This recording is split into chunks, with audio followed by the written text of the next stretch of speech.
नमस्कार, मैं हूं दीपाली राणा। आप देख रहे हैं योर मनी, हमारा खास शो जो हर रोज हम लाते हैं आपके लिए ताकि सिखा सकें आपको निवेश के गुर। तो अगर आप भी निवेश की शुरुआत करना चाहते हैं, निवेश को बेहतर बनाना चाहते हैं, अपने बड़े बड़े सपनों को छोटी सेविंग्स के जरिए पूरा करना चाहते हैं, तो योर मनी आपकी मदद के लिए तैयार है। आप हमारे साथ व्हाट्सएप, सोशल मीडिया प्लेटफॉर्म्स के थ्रू कनेक्ट कर सकते हैं। व्हाट्सएप नंबर है 7045220000। इसके अलावा #AskAwaz योर मनी लिखकर अपने क्वेश्चन आप हमें भेज दीजिए फेसबुक, ट्विटर पर। ईमेल आपकी स्क्रीन पर है yourmoney@nw18.com। आज हमारे साथ आपके सभी सवालों को आंसर करने के लिए बहुत ही खास मेहमान मौजूद है। पीबी इन्वेस्टमेंट्स की सर्टिफाइड फाइनेंशियल प्लानर पूजा भिंडे हैं। पूजा नमस्कार, स्वागत है आपका और क्वेरीज लेंगे। उससे पहले आज बात करते हैं चाइल्ड इन्वेस्टमेंट की। दरअसल बच्चों के लिए हर कोई कमाता है, जोड़ता है, बड़े बड़े सपने देखता है और उन सपनों को पूरा करने की हर पेरेंट्स की कोशिश होती है। लेकिन इंपॉर्टेंट ये है कि जब आप अपने बच्चों के भविष्य के लिए इन्वेस्टमेंट्स करते हैं, फिर चाहे उनकी हायर एजुकेशन हो, उनकी विदेशों में पढ़ाई का खर्चा हो या उनके शादी के एक्सपेंसेस हो, आपको कब, कहां, कैसे शुरुआत करनी चाहिए ये समझना बहुत जरूरी होता है। क्योंकि चाइल्ड इन्वेस्टमेंट के लिए जरूरी नहीं है कि आप चिल्ड्रन प्लान्स को ही खरीदें, वो भी एक इन्वेस्टमेंट टूल है, बट बहुत सारे ऑप्शंस हो सकते हैं। तो पहले तो आपसे ये जानना चाहते हैं कि चाइल्ड की इन्वेस्टमेंट के लिए प्लानिंग कब करनी चाहिए, कैसे करनी चाहिए और क्या पहला स्टेप होना चाहिए?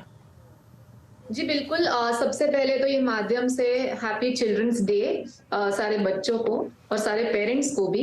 दीपाली, बहुत अच्छा समय है इस बारे में डिस्कशन करना, क्योंकि हाल ही में जब हमने देखा कि जिस तरीके से रूपी डिप्रिसिएशन हुआ, तो उस समय पे काफी एजुकेशन कॉस्ट एक्सपेंसिव हो गए। नॉर्मली जो फॉरेन एजुकेशन कॉस्ट है या फीस है, ट्यूशन फीस है, ये सब काफी एक्सपेंसिव हो गए। लोन्स में एजुकेशन लोन्स एक्सपेंसिव हो गए। तो इस तरीके के समय में एक झटका लगता है कि काश हमने पहले प्लानिंग की होती। तो आज इतना महत्वपूर्ण दिवस है, तो मैं कहूंगी कि जो लोगों ने शुरुआत करनी है वो जैसे आप प्लान करते हो कि आपको फैमिली शुरू करनी है, आप तभी से एक अलग से एक एसआईपी शुरू कर ही दे, क्योंकि आपको आगे जाके तो एसआईपी शुरू करनी ही है। तो हम जैसे कहते हैं कि जब आप कमाना शुरू करते हो उस दिन से आपको आपकी रिटायरमेंट की प्लानिंग करनी है, वैसे ही जब आप फैमिली शुरू करना चाहते हैं तो उसी समय से आप आपके बच्चे के लिए एक अलग से फंड आप उसमें एसआईपी शुरू कर दें।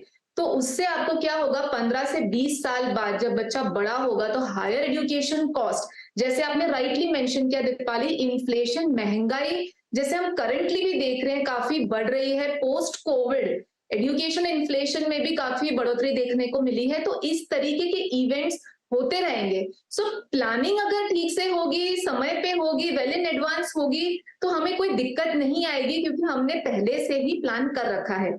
तो आपको एक बजट बनाना है। देखो, दो लोगों को मिलके, हस्बैंड और वाइफ दोनों को मिलके प्रॉपरली प्लान करना है कि एजुकेशन के लिए कितना रखना चाहिए। अब जैसे फाइनेंशियल प्लानिंग हर इंसान के लिए अलग होता है, वैसे एजुकेशन प्लानिंग भी हर फैमिली के लिए अलग होता है। पहले के जमाने में ऐसा होता था कि लोग मैरिज पे ज्यादा खर्च करते थे बच्चों की, और पढ़ाई पे ज्यादा ध्यान नहीं देते थे। लेकिन आजकल का जो जमाना है वो एजुकेशन का है। एक बार शादी के लिए आप साइड में रखें ना रखें, आजकल का पीढ़ी जो है वो आगे जाके शादी करेगी नहीं करेगी, कितना स्पेंड करेगी, हम नहीं कह सकते। लेकिन हाँ, एजुकेशन डेफिनेटली बहुत इंपॉर्टेंट है एक करियर बनाने के लिए।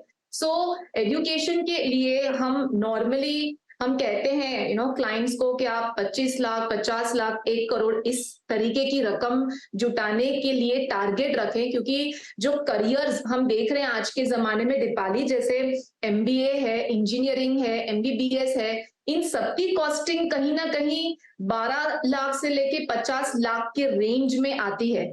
तो ये अगर आज की कॉस्टिंग है तो समझ लो 10 साल के बाद अगर आपके बच्चे का हायर एजुकेशन कॉस्ट आने वाला है, या 15 साल के बाद आने वाला है, तो आपको वो इन्फ्लेशन के बाद कितना ज्यादा महंगा होगा।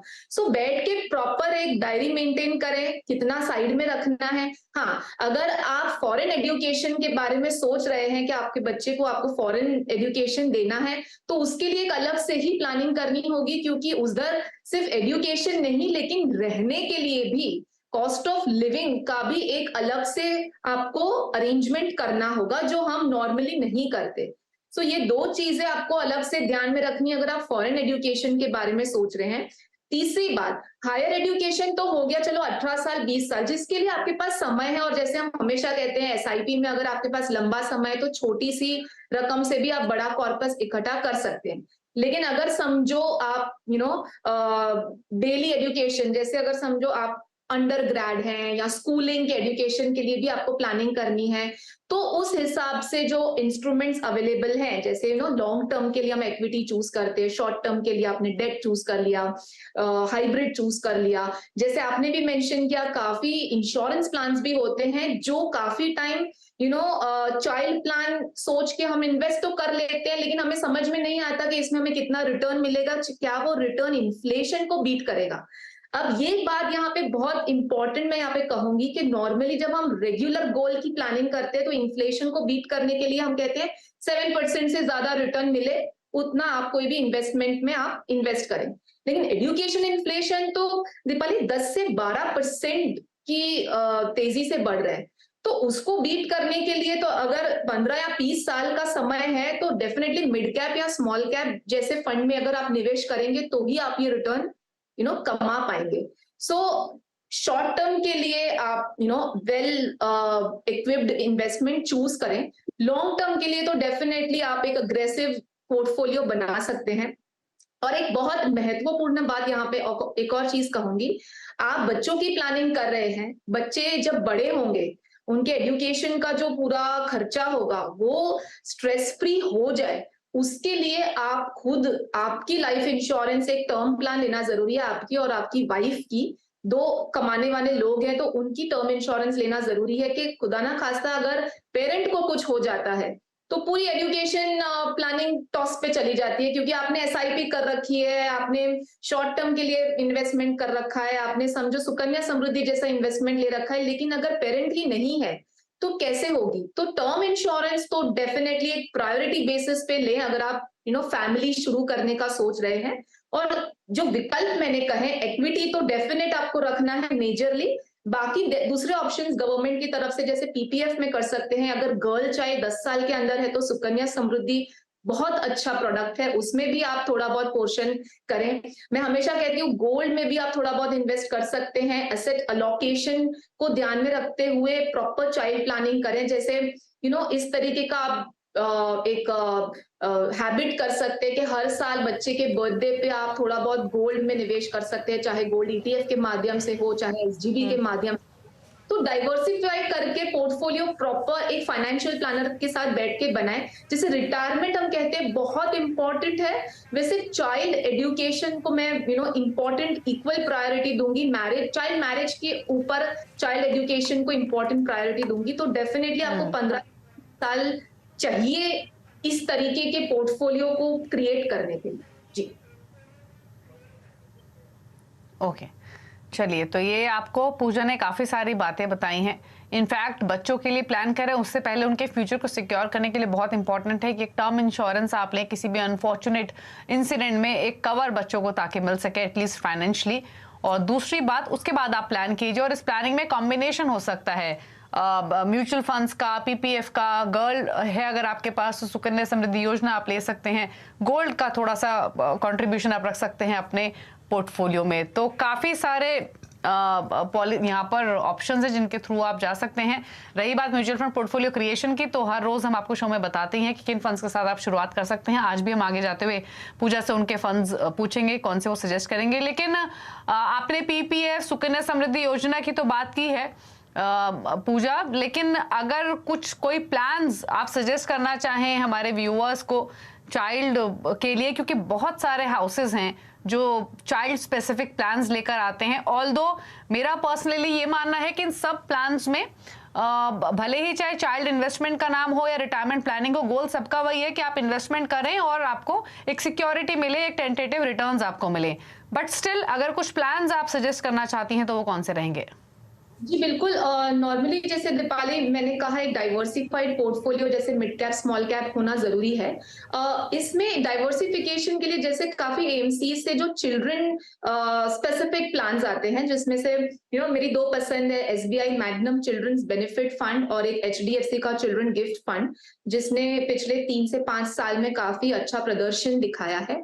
सो बेसिकली इस तरीके के प्लान में ऐसा हो जाता है कि एक माइनर के अकाउंट से आप इन्वेस्ट तो कर ही सकते हैं, लेकिन उसमें एक 5 साल का लॉक इन आता है, या तो बच्चा 18 साल का हो जाता है, जो जल्दी है उसमें से। इस तरीके से आप निवेश कर सकते हैं। एक डेडिकेशन होता है कि मैंने एक चिल्ड्रन फंड खोल के रखा है। काफी टाइम ऐसा हमें देखने को मिलता है कि निवेश तो करते हैं एक mid cap small cap category के फंड में, लेकिन कोई बीच में गोल आ गया, घर खरीदने का अगर मन बना लिया, तो आप वहां से एसआईपी बंद कर देते हैं, यहाँ से वहां से कॉर्पस निकाल देते हैं। सो इस तरीके का एक डेडिकेटेड चिल्ड्रन फंड बनाया है जो उनके अकाउंट से ही जा रहा है, तो डेफिनेटली इस तरीके का फंड भी आपको पोर्टफोलियो में रखना है। बेसिकली जो स्ट्रैटेजी आपको सूट करती है, आपको वैसे निवेश करना है। आप लॉक इन वाले प्रोडक्ट में निवेश करना चाहते हैं, या फ्री यूनिट्स वाले प्रोडक्ट में निवेश करना चाहते हैं, आपको लंबे समय तक बने रहना है, वो आपको ध्यान में रखते हुए इन्वेस्टमेंट को शुरू करना है। जी ओके चलिए, तो ये कुछ आइडियाज आपको पूजा ने दिए हैं अपने बच्चों की प्लानिंग के लिए, लेकिन अब क्वेरीज फटाफट से शामिल करते हैं। अमित सुखवाल हमारे साथ है फोन लाइन पर। अमित जी नमस्कार, बताइए अपना सवाल। नमस्कार, थैंक्स लॉट सीएनबीसी टीम तो मेरा क्वेश्चन लेने के लिए। मैडम, जैसे आपने सजेस्ट किया, तो आपका मतलब चैनल देख देख के मैंने जो फाइनेंशियल प्लानिंग की बेसिक डिसिप्लिन थे, जैसे term plan, health insurance, emergency fund, वो मैंने क्रिएट कर रखे हैं।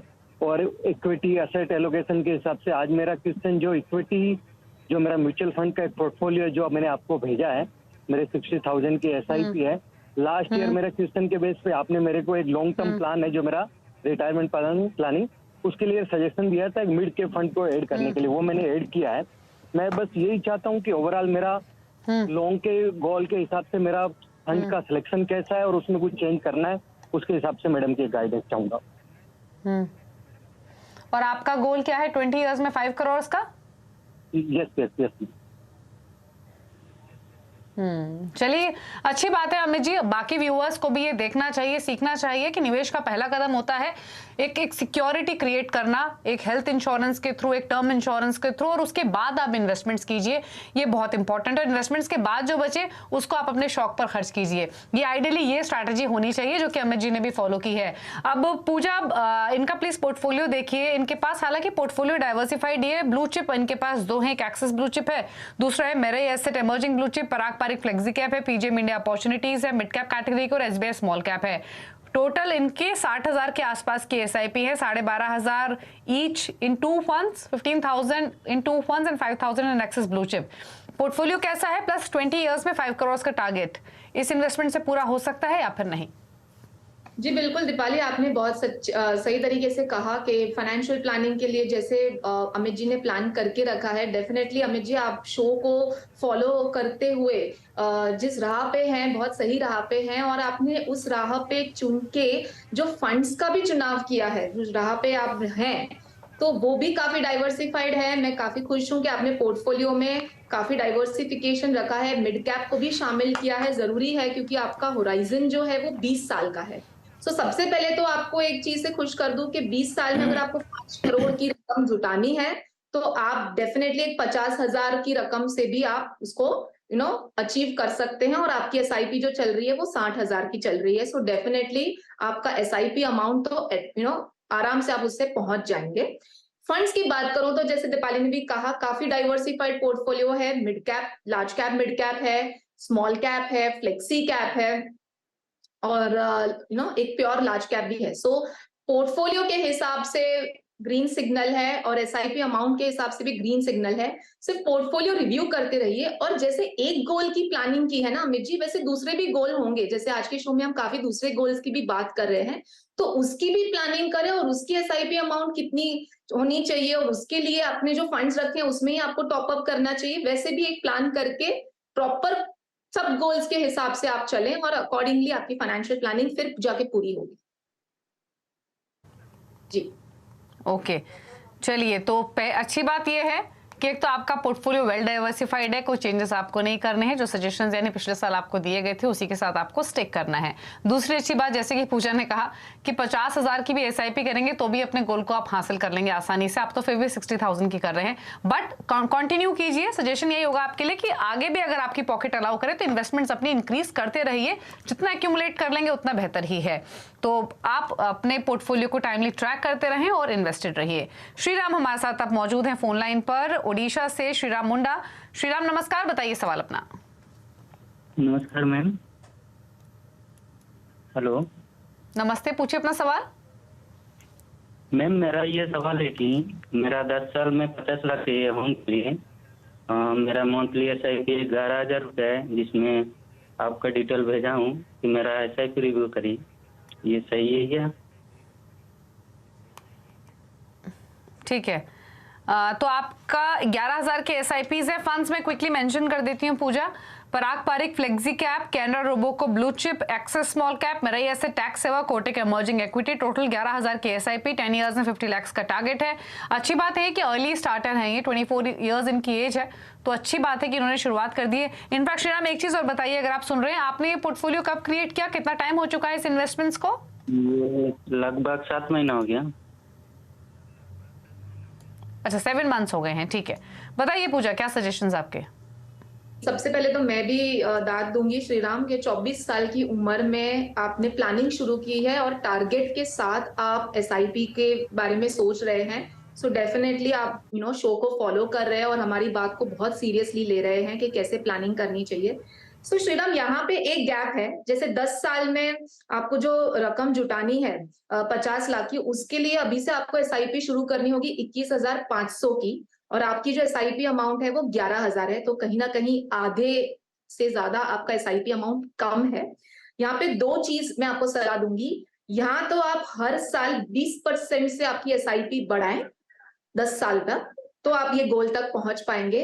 या तो फिर आपके गोल को, अगर आप यही 11,000 के SIP ही कंटिन्यू करना चाहते हैं, तो आपके गोल को 4.5 साल तक एक्सटेंड करें। मतलब ये जो 50 लाख की आपको रकम चाहिए, अगर उसको आप 4.5 साल तक और एक्सटेंड कर सकते हैं, तो जो हाल में आपकी 11,000 की SIP चल रही है, उसी से आप ये गोल अचीव कर लेंगे।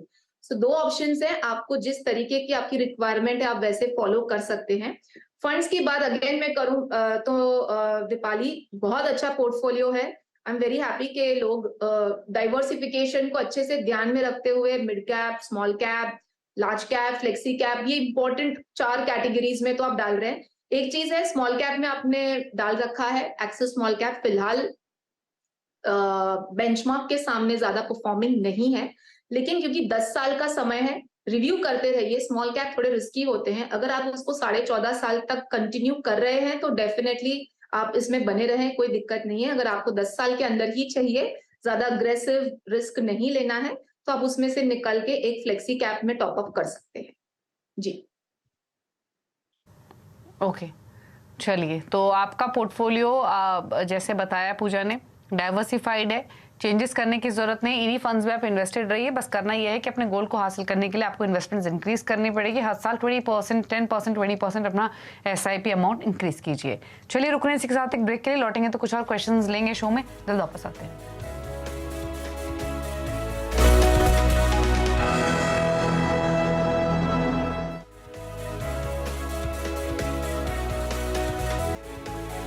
आप देख रहे हैं यार मनी। पूजा भिंडे हमारे साथ मौजूद है अभी क्वेरीज को आंसर करने के लिए। अगले कॉलर सुभाष दिल्ली से हमारे साथ हैं। सुभाष जी, गुड इवनिंग, बताइए क्या सवाल है आपका?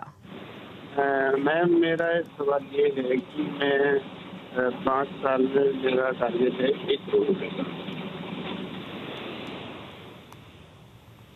ओके, 5 इयर्स का होराइजन है, 1 करोड़ का टारगेट है, पोर्टफोलियो आप क्रिएट करना चाहते हैं, ठीक है। तो बताइए इनके लिए पोर्टफोलियो क्रिएशन कैसे बने 5 साल में ये करोड़पति? जी दीपाली, इनसे जानना चाहूंगी कि सुभाष की एज क्या है। सुभाष जी बताइए प्लीज। 38। 38, ओके। ये मैंने इसके लिए मैंने पूछा कि 5 साल के होराइजन में अगर आप 1 करोड़ की राशि चाहते हैं, तो ऑब्वियसली मैं बहुत ज्यादा अग्रेसिव पोर्टफोलियो भी नहीं दे सकती। एक अजम्पशन रिटर्न 10% के आसपास आपको मिले, उस तरीके का पोर्टफोलियो दूं, तब जाके आपको SIP अमाउंट जो है 1.3 लाख पर मंथ, 1,30,000 प्रति माह आपको शुरू करनी होगी अभी से। तो आप ये टारगेट इजीली अचीव कर सकते हैं, जो मैंने 10% का अजम्पशन लिया है। और क्योंकि आप एक रिस्क टेकिंग एज पे हैं, जहां पे आप रिस्क उठा सकते हैं, मैंने महज 3 ही फंड में आपको मैं सजेशन दे रही हूं कि आप इसमें निवेश करें। एक होगा मेरा choice large and mid cap, SBI large and mid cap में सजेस्ट करूंगी। एक होगा फ्लेक्सी कैप, पराग पारेख फ्लेक्सी कैप में सजेस्ट करती हूँ। और एक होगा जहां पे मैं चाहती हूँ कि आपके पोर्टफोलियो में थोड़ा बहुत मिड कैप और स्मॉल कैप का पोर्शन हो, जिस वजह से आप ये राशि तक पहुंच सकते हैं। तो क्वांट एक्टिव फंड जो एक मल्टी कैप फंड है, तो ये 3 फंड्स में अगर आपने निवेश किया, थोड़ा बहुत अग्रेसिव पोर्टफोलियो है, ये कह के मैं आपको इसके लिए आपकी एज के हिसाब से सजेस्ट कर रही हूँ, तो आप डेफिनेटली ये राशि तक पहुंच सकते हैं जी। ओके, चलिए, तो फंड्स आपको सजेस्ट किए गए हैं, इन फंड्स को कीजिए आप पिक और उसके हिसाब से बनाइए आप स्ट्रैटेजी। आपको कम से कम भी नहीं तो 1-1.25 लाख के आसपास की SIP करनी पड़ेगी, तभी आप अपने गोल को हासिल कर सकेंगे। ज्यादा क्लटर्ड पोर्टफोलियो की जरूरत नहीं है, 3 फंड्स के साथ आप जा सकते हैं। गोविंद ने एक सवाल भेजा है, मैं गोविंद त्रिपाठी झांसी से, ईमेल के थ्रू। इनकी उम्र 31 साल है, 25 साल में 5 करोड़ का टारगेट है, ऑलरेडी हर महीने 15,000 के SIP ये कर रहे हैं। जानना चाहते हैं पोर्टफोलियो कैसा है, जो कि इन्होंने 4 महीने पहले शुरू किया है, प्लस ये गोल हासिल कर पाएंगे या नहीं। Parag Parekh flexi cap 5,000, SBI contra 5,000 और Tata mid cap growth fund 5,000। बताइए जी। देखिए, सबसे पहले तो अगेन इनका भी जो गोल है काफी क्रिस्प है, 25 साल में 5 करोड़। एक चीज से मैं यहाँ पे खुश हूँ दीपाली, नॉर्मली ये जो रिटायरमेंट या इस तरीके की प्लानिंग होती थी 20 साल 30 साल के बाद, तो दर्शक जो थे वो हमें 1 करोड़ की राशि पूछते थे। जब हमने इनको कहा कि इन्फ्लेशन को काउंट में करते हुए आप इस तरीके का एक रियलिस्टिक अमाउंट सोचें रिटायरमेंट के लिए, और हम आज के दिन में जितने भी देख रहे हैं सब 2 करोड़ 5 करोड़ 3 करोड़ इस तरीके का प्लानिंग के लिए सोच रहे हैं, इनकी सोच वहां तक जा रही है, तो बहुत अच्छी बात है कि सही तरीके से लोग समझ रहे हैं कि क्या कहाँ पे इन्फ्लेशन बहुत जरूरी है रिटायरमेंट प्लानिंग के लिए। 5 करोड़ के लिए गोविंद जी को जो SIP अमाउंट लगेगी अभी से वो है 25,000 प्रति माह, लेकिन इनकी अभी जो SIP हाल में चल रही है वो है 15,000। डेफिनेटली एक गैप है, तो SIP अमाउंट आप बढ़ा सकते हैं, क्योंकि आपका टाइम होराइजन 25 साल का है। तो मैं समझती हूँ जैसे आपकी इनकम बढ़ेगी आप उसमें टॉप अप कर लेना। फंड्स ठीक है दीपाली, एक mid cap Tata mid cap मेरे हिसाब से आप उसको चेंज करके क्वांट मिड कैप कर सकते हैं। और फ्यूचर में अगर आप SIP अमाउंट ऐड, जब मैं कह रही हूँ बढ़ाना है तो ऐड करना होगा, तो आप एक स्मॉल कैप भी बढ़ा सकते हैं। Canara Robeco small cap suggest करती हूँ, क्योंकि 25 साल का समय है। मिड कैप स्मॉल कैप के थ्रू अगर आप निवेश करेंगे तो डेफिनेटली आपका कॉर्पस आप क्रिएट कर सकते हैं वहां। जी ठीक है, चलिए, तो ये है आपके पोर्टफोलियो पर सलाह, लेकिन फटाफट से पूजा के टॉप 4 फंड से पूछ लेते हैं। बताइए पूजा, क्या चॉइसेस है आपकी? जी, सबसे पहले तो मैं कहूंगी कि एक मल्टी कैप फंड जो मेरे जहन में है वो है क्वांट एक्टिव फंड। दूसरा है SBI कॉन्ट्रा फंड जो एक वैल्यू स्ट्रेटेजी का फंड है। और 2 जैसे मैंने अभी कहा, एक mid cap small cap portfolio में आप शामिल करें, Motilal Oswal mid cap fund और Canara Robeco small cap fund. ये फंड जो है वो चारों अग्रेसिव कैटेगरी के हैं। आप यंग इन्वेस्टर हैं और आपका गोल 15 से 20 साल, मैं अगेन रिपीट कर रही हूँ, 15 से 20 साल लॉन्ग टर्म के लिए है। जैसे हमने आज बात की एजुकेशन है बच्चों की, या तो फिर आपका रिटायरमेंट, तो आप इस तरीके का पोर्टफोलियो बना के उसमें लॉन्ग टर्म तक बने रह सकते हैं। इस तरीके के जो पैनिक सिचुएशन आती है तब बिल्कुल भी आपको पोर्टफोलियो में डरने की जरूरत नहीं है, क्योंकि आपकी उस समय पे यूनिट्स आपको ज्यादा मिल रहे हैं और एवरेजिंग का बेनिफिट मिल रहा है। जी ओके, चलिए, शुक्रिया पूजा ये चॉइसेस बताने के लिए और सभी क्वेरीज को भी आंसर करने के लिए। रुक रहे हैं एक ब्रेक के लिए, ब्रेक के उस पार भी खबरें जारी है CNBC आवाज पर। नमस्कार।